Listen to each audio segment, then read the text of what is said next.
Visiem sveiki, mani sauc Milāns Volkovs, esmu profesionālais boksers un ko es gribu pastāstīt. Nesen pavadīju nedēļu sparingu nometnē pie Mateusa Masternaka. Tas ir bijušais pretendents cruiserweightā uz pasaules čempionu titulu.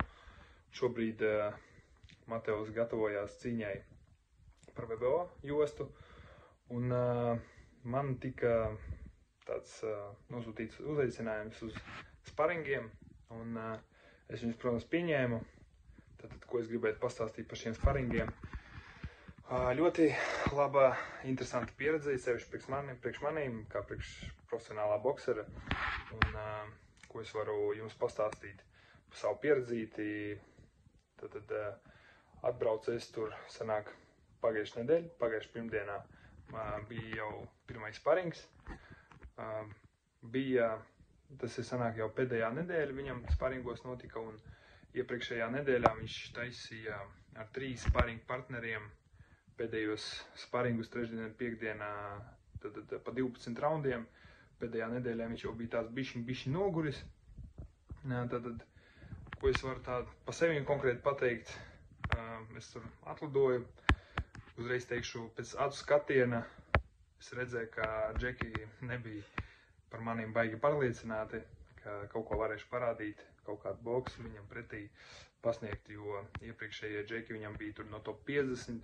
Arī kopā ar maniem tajā nedēļā piedalījās sportists no Spānijas ar savu treneri Romānu vārdā Kostas.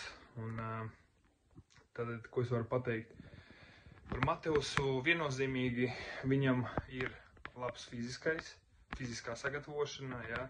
Var redzēt, ka tas ir liela līmeņa sportists. Pa sevi varu pateikt tā, mans uzdevums bija parādīt sevi tā kā no labākās puses, parādīt to labāko, lai uz nākotnē arī mani lūgtu uzveikt un aicināt tālāk uz treniņu nometnēm pie viņam vai pie citiem arī viņu sportistiem. Tāpēc sparingi neteikšu, ka bija viegli, ja, bet teikšu tā, nav nekas neiespējams, jā. Visi ir cilvēki, visos var trapīt, jā. Pareizi to galvenais atrast to timingu, kā saka. Un līdz pēdējām sparingiem, ko es pēc tam ieguvu kādu, teiksim, tādu atbildīti, tādu man paslavēju, ka viņi teica tā, ko es teicu iepriekš, ka viņi nebija par maniem pārliecināti. Līdz ar to viņi teica, ka es biju viens no labākajiem, kas pie viņiem gāja sparingos, kas sevi ļoti labi parādīja. Man sparingi, kā viņi teica, bija perfekti, ja.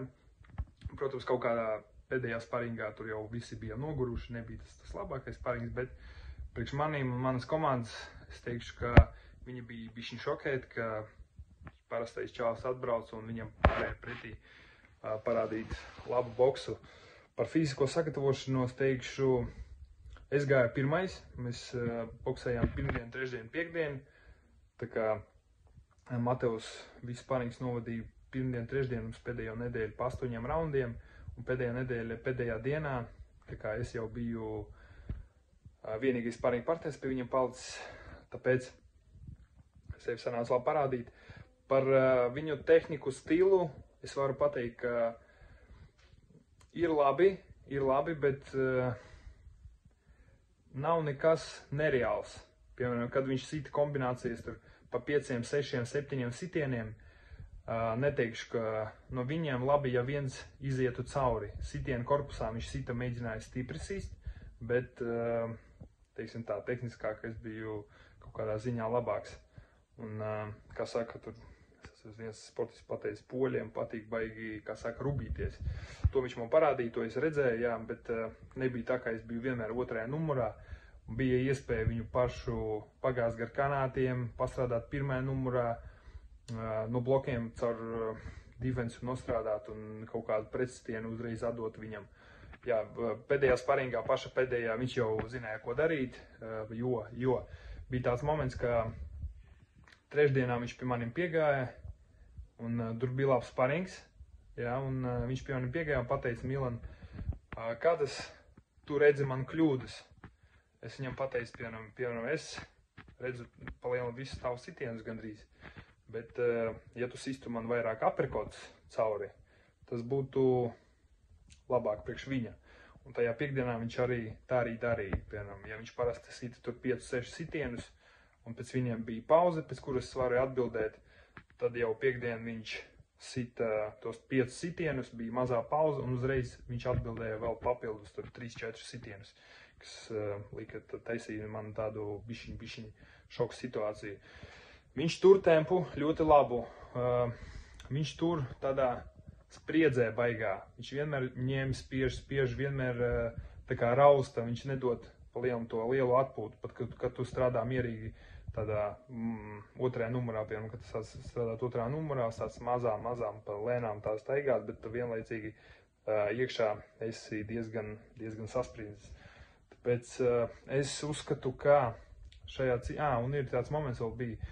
Viņa treneris jau otrajā sparingā man pateica tādu lietu, jo viņa nākamais pretinieks, Smits, sit daudz kreisos sanējos āķus. Un man bija uzdevums, cik vien var vairāk, sist tos kreisos āķus. Es situ pa vienam, es situ dubultos. Un ja pirmajos tur manos sparingos tie sanējie gāja cauri, pēdējā sparingā pa lielam tur no 10 tur sanējiem kārtīgajiem es trapīju laikam tikai vienu. Viņš tā kā jau bišķi pierada pie tā. Tāpēc es uzskatu, ka šā cīņa būs visus raundus ilga. Un es domāju, viņa būs pat bišķiņ līdzīga. Pēc mana uzskata, pēc cīņas ar Okolī, jā, tur temps kaut kur var kāpināties, bet Mateus viņš to tempu pirmkārt turēs, otrkārt sitīs pretī. Un es teikšu, ka viņš nebūs otrais numurs, kas strādās otrā numurā. Tad viņš spiedīs, mēģinās strādāt. Un es uzskatu, manas prognozes šito cīņu, kā minimum būs visi raundi. Un par to, kas vinēs, tagad es jau varu pateikt, ka esmu par Mateusu, ja, jo es sajūtu viņu sitienus, viņam tieši ir labs, stiprs sitiens akcentēts. Un viņu treneru sastāvs, viņi zina, ko viņi saka, viņi zina, ko viņam teikt, kā viņu labot. Līdz ar to tas arī viss, draugi. Tā kā ar jums bija Milāns Volkovs, bija prieks padalīties un tiekamies uz ringa.